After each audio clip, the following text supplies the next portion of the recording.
caring for the community in Laos, building bridges to our Buddhist friends, and bringing health and healing to Lahore, a mega city in Pakistan. All this and much more coming up next.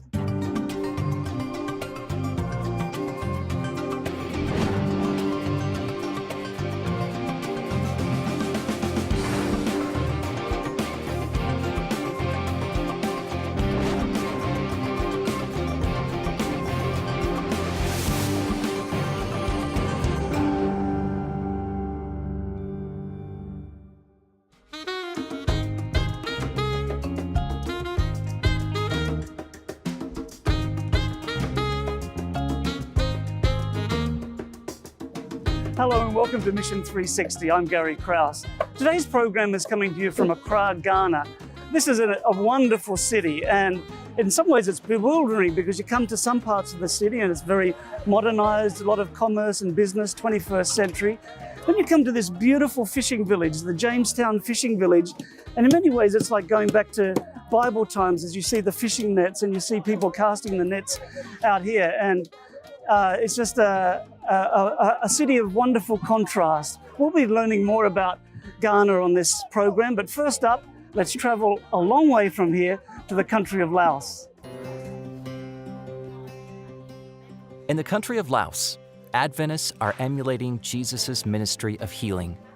As church members in the city of XIENG KAUNG meet their community's physical needs, the people see more and more of Jesus' love through them. One of the local Adventists' most basic practices is massage therapy. They receive training in proper massage techniques and have had great success in treating a variety of health problems. Many patients even travel long distances from their mountain villages to be treated. But not all villagers can make the trip into the city, so Adventists get together often to visit them in the mountains. The difficult trek usually takes them on bad roads, but church members are determined to reach the villagers because they care about the villagers' needs. A specific health problem church members have encountered among the Hill Tribe people is a blood disease called thalassemia. It requires patients to receive blood transfusions. Unfortunately, more and more people in the region are found with this disease. Adventists do everything they can to support the families of these patients. They visit them in their villages and invite them to the city where there is access to medical care. Since many of the villagers can't afford this, church members do their best to provide for the expense of traveling and blood transfusions.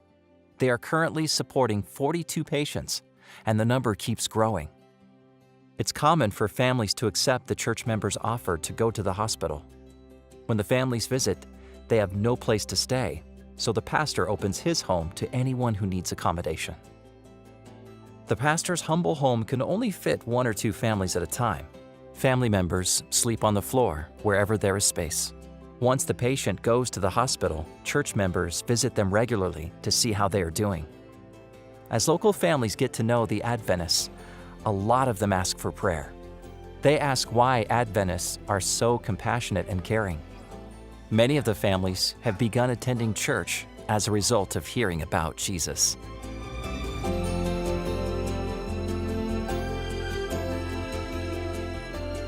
This congregation has gained more than 60 members in just the past few years, with some church members riding as far as 50 kilometers by motorbike to worship each Sabbath. Through Christ's method of healing, Adventists in Laos are acting as God's hands, reaching out to the people around them. Please pray for their efforts to show love and compassion to the sick. Pray for church members in XIENG KAUNG who face challenges every day. Thank you for supporting mission. My guest is Pastor Michael Asilijo, who is the Global Mission Director for the Southern Ghana Union Conference. That was a mouthful, wasn't it? Nice to have you here, Pastor. Thank you. Please tell me a little bit about your territory where you work. Yeah, my territory, Southern Ghana Union Conference, covers the southern parts of Ghana, mostly the coastal area, and it stretches from border with Togo, then with Cote d'Ivoire. Okay, so you have borders with several countries and then border with the ocean. Yeah, the ocean. Yeah, now the city of Accra, of course, has probably the largest amount of people in the entire territory? Yeah, that is it. Yeah. No, Accra is the capital of the country, and it has the largest population so far among the other cities. And also Accra is where a lot of people move from the other villages to live, because they think that is where they can have access to employment. So it's a city of multicultural across the whole country. Everybody is there in Accra. So the mission there is very challenging because of the mixed people who are there. It's like the rest of the world where the cities are becoming our new mission field. That is it.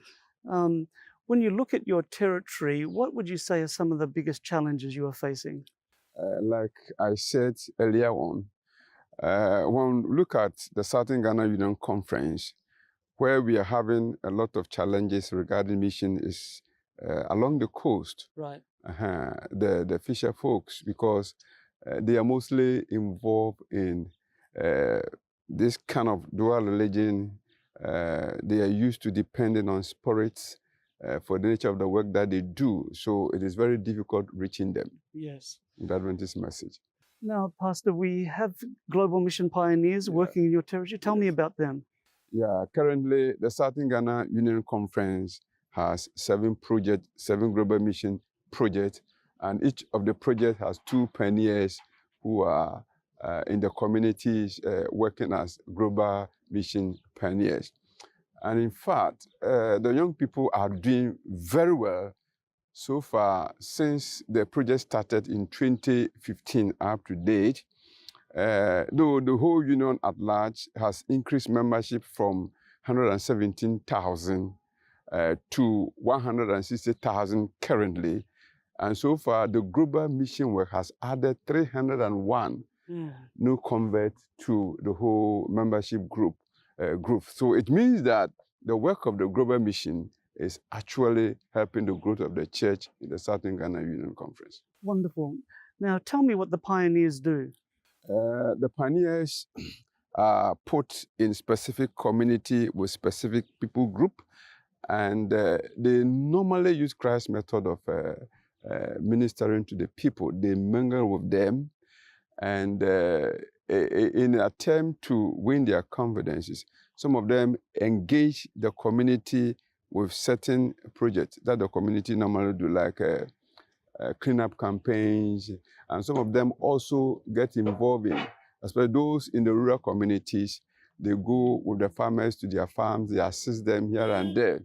Then again, in some of the communities too, the pioneers take the responsibility of running remedial courses for the children who were not able to pass their final exams. And some of these activities have actually given them the goodwill in the community. Yes. Yeah. Now, when they, can you tell me a story of somebody whose life was touched through a pioneer? Yeah, in one of the centers, that is in Surano, in the forest parts of the Southern Ghana Union Conference, there was a fetish priest who was running his fetish activities, but he had a son. So the pioneers were able to establish a relationship with the fetish priest, and they were visiting him, discussing issues with him. And one day when the fetish priest saw the way these young people dress, the way they go about their work, he was so much impressed that he has to dedicate his son to the pioneers for them to train the son. Wow. So this was a very interesting incident that happened in that very community. So gradually they are bringing this young man up. So we hope that very soon he'll get baptized and join the church. So, Pastor, that's a wonderful story, and we see how God is blessing. Yeah. How are these pioneers trained? We organize mostly about 10 days seminar for them or workshop for them. And we begin by taking them through some Adventist doctrines. Then also we teach them how to do visitation. We also train them as to how to preach, because on certain occasions they have to organize public simple evangelism activities. So we train them how also to preach. Then again, we also train them how they can also relate to other faiths, how they can also interact with them and gradually work on them, at least to get them connected to the church. Yeah. Tell me another story. Another story that happened in one of the community is that one of the pioneers, to some extent, was mishandled by some of the community members because they felt that the activities of the pioneers are drawing attention of people so much to the Seventh-day Adventist Church. So he was attacked. So in the process, the attackers thought that when they do that, it will scare the pioneers maybe to keep away from the work that they are doing. But the young men still continue their activities and arrange for even an evangelism activity in that community. And some of the members in the community also organized to kick against that. They resisted them, so they couldn't begin the evangelism activity. But fortunately, one of the members in the community related this information to the chief of the community. Oh. And the chief became so upset with the people who did that because the chief saw the good work that these pioneers are doing. So the chief called these pioneers to his palace, and he actually pledged that he will make sure this evangelism activity is conducted by the pioneers. So they are planned, and in this coming September, they are going to organize this evangelism activity, despite the challenges that those people are putting up against them. Yes, wonderful. Well, we'll continue to pray for the pioneers. Yeah. Thank you, Pastor Michael, for sharing with us. Now, viewers at home, in Ghana, there are many different challenges. We've heard of the urban challenges, pressure from people who don't like the pioneers working. So please pray for Ghana, pray for the global mission pioneers, that the Holy Spirit will guide them in the decisions that they make and the activities that they're involved in. We'll be right back after this break.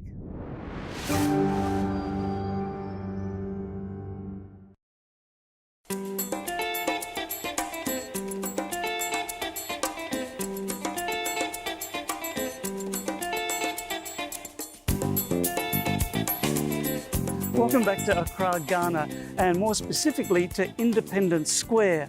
And as you can see, it's gearing up for a very big event. If you ever miss any episodes of Mission 360 or want to catch up with some of the stories that you've seen or not seen on Mission 360, just go to m360.tv, and there, 24 hours, 7 days a week, you can find all the Mission 360 stories. Next up, we're going to visit with Greg and Amy Whitsett to learn more about building bridges to our friends from Southeast Asia. I work in Bangkok for the Global Mission Center for East Asian Religions. And our job is to find better methods of sharing the good news of Jesus Christ with Buddhists and other East Asians. You know, one of the things that we always start with is what? Christ's method alone, which is to make the friendship, to mingle with people, to sympathize with them, and also to minister to their needs. The goal is to win their trust. Then we can invite them to follow us as we follow Christ. But once you've developed that friendship, there's another step that's really important, and that is they need to come to the belief, to the faith that God is real and that He cares about them. And we have a story we'd like to share with you. We had a neighbor. She was very, very poor. She was a single mother of 2 very young children, and she could not support herself. She was married, but her husband had left and had a girlfriend and was not supporting the family at all. And so she would come to our house regularly, asking for help, asking for, just in tears, just needing somebody to listen. And so I'd take time, listen to her, pray for her, encourage her, give her milk for the babies, give her fruit, give her some rice, some things that would help her. I was just there for her. And we developed a very deep relationship, very close relationship. She felt like I was an older sister to her, and she would always ask for advice on how to parent her child. And one day she came to me and she said, she was in tears again, she said, "Would you just take my son? I can't raise him. I don't have the money that I need. I can't feed him. I can't support him. I can't find a job. Would you just take my son and raise him?" And so Greg and I talked about it, but we said, no, we can't do that, but we will try to support you as we can by helping you as we have been. So we got a call. It was a call that at first we weren't sure what God was leading, but you know how it is. You pray about it, and then God calls, and we made the decision it was time to leave and move to Thailand. And when we told our neighbor, she was distraught. She's like, you guys have been like parents almost, the way you've helped me and encouraged me. And we're so close, we're like family. She said, what am I going to do when you leave? And she was disappointed. Well, nonetheless, we told her we're sorry, but you know, we care a lot about you, but this is my next job with my work. As we were packing, the water festival, the Buddhist New Year has a water festival. Came time for that. It's a 3-day major celebration. You can't leave your house and stay dry. You get wet. And we said, you know, we have to leave in just a few weeks. We need to be packing. We don't have time to be out in the community. And so we just kept our gate closed, kept our door shut, and worked in our house to pack. Well, the first day, everything was great. We never got wet. We didn't even leave the house. We can hear the party and the music and all the laughter around us, but we kept focused with our packing. Second day, no problem. The third day, there was a knock on our door. And we were arguing about who should answer it because we knew we were going to get wet. That's what was going to happen. Someone's going to wish us a Happy New Year. Well, ended up, Amy went to the door, or no, I went to the door, and she said, you know, I want to wish you a special Happy New Year. And so I would like you and your wife to come out and your sons so that I can bless you the way I would bless my parents. We're like, well, I don't know about this. So but we said, well, you know, actually that's normal. Even as Christians, we would wish each other a Happy New Year in the church and so forth as Adventists. But when we came out, she had a bag, and out of her bag, she pulled candles and flowers, and she pulled her fragrant water. And we're like, uh-oh, what's this? And we knew it wasn't a spirit ceremony, but we hadn't seen like this. And we said, what is she going to do? But you know, there was no time to have a Bible study or to think and pray, but we knew that she was trying to honor us. And we also knew that there was no other Christians around that we could cause to stumble, so we said, okay. And so what she did is she set things up there, and maybe Amy, you tell us what happened. She took a little plate and she put out candles and flowers. She had us sit on a chair, hold the plate, and then she got down on her hands and knees and bowed in front of us and said, if there's anything that I have done to disappoint you, if I have not honored you, if I have disrespected you, if I've disappointed you in any way, I ask for your forgiveness. And we listened, and then she got done and it was quiet, and she said, no, it's your turn. You need to say something. You need to bless me. And we said, we don't know how to bless you the Buddhist way, but we can bless you the Christian way. Would that be okay? And she thought about it. She said, yeah, that would be okay. And so I prayed for her. And I said, you know, may the God of heaven, who is like your father, who you never experienced, may he show himself to you in a very real way and help you to realize that he loves you and that he cares for you, that he's with you all of the time. And we finished the ceremony and she went away. She wasn't too sure about this prayer thing that we had said, but it was acceptable for her and she left. That next week we were gone on a trip. And when we came back from the trip, she met us at the gate and she was absolutely beaming, jumping up and down. It worked, it worked. And we said, what worked? We had forgotten about the experience. She said, it worked.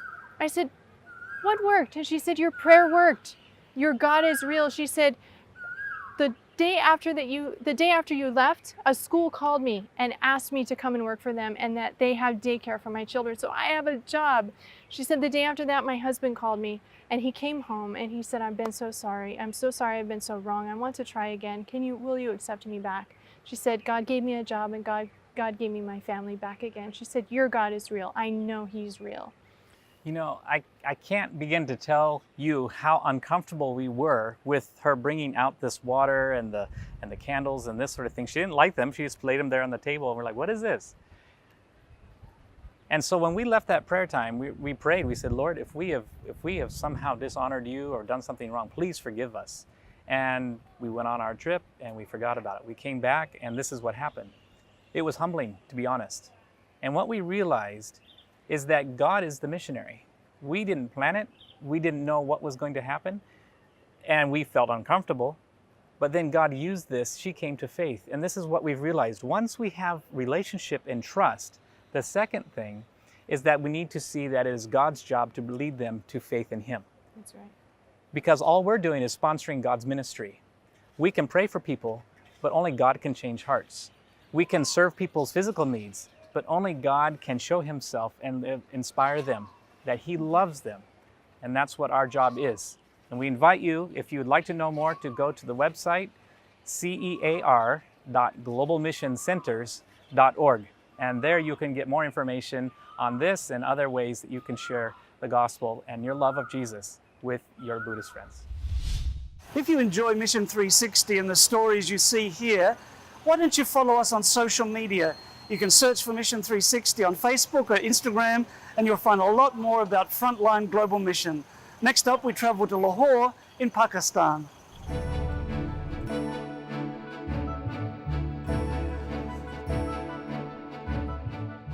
With a population of over 210 million, Pakistan is the world's fifth most populous nation.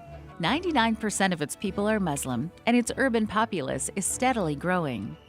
Located near the border of the Indian state of Punjab, Lahore is one of the wealthiest cities in the country. With a population of over 11 million, Lahore is steeped in rich history and culture along cosmopolitan streets. To reach this bustling city, local Adventists began by sharing the health message. They conducted health seminars in different parts of the city to educate people on health and well-being. Thana is one of the many community members who benefited from these seminars. She is a mother of two, and just like many people who live in a busy city, she had no time to cook. So Thana became a regular customer at fast food chains. From burgers and pizza to shawarmas and chicken, they were on her list. But after she attended an Adventist seminar on healthy eating, her appetite for fast food soon turned bland. Fruits and vegetables can make a great impact on our lives. Their sweetness is reflected in our lives, and it influences other people. Before coming to the health seminars, Thana had heard about the benefits of a healthy diet, but she struggled to change her and her family's lifestyle. She soon began to see how unhealthy food was affecting her son's life. She wasn't sure how to make the change until she attended the church's health seminars. There, she understood how healthy choices could transform her well-being. I realized that what I have learned today, this was missing from my life. The things that I missed in my life were vegetables and fruits. These precious gifts of God were missing in my family's life. That's why we had so many health problems. Thana now practices what she learned in the meetings and is sharing her experiences with the rest of her family. She saw amazing results gradually take place in her and her son's health. She discovered new ways to make their daily meals exciting and colorful. Overall, these lifestyle changes encouraged her to discover more about how she could live a balanced life. There are many individuals in Lahore who, like Thana, desperately need help to change their lifestyles. The Adventist Church in Lahore dreams of building an urban center of influence where they can connect to the community through principles for healthy living. They hope to provide nutritional assessments, classes on meal preparation, and individual counseling. Ultimately, the church in Lahore aspires to help improve the lives of many others, like Thana. The Adventist diet is essential for our families because most of it is prepared at home with things available at home. Food prepared at home is preferred over fast foods. So we need to teach everyone about how fruits and green vegetables can have great meaning in our lives. This quarter, part of your 13th Sabbath offering will make this center in Lahore, Pakistan, a reality. Thank you for supporting Adventist Mission.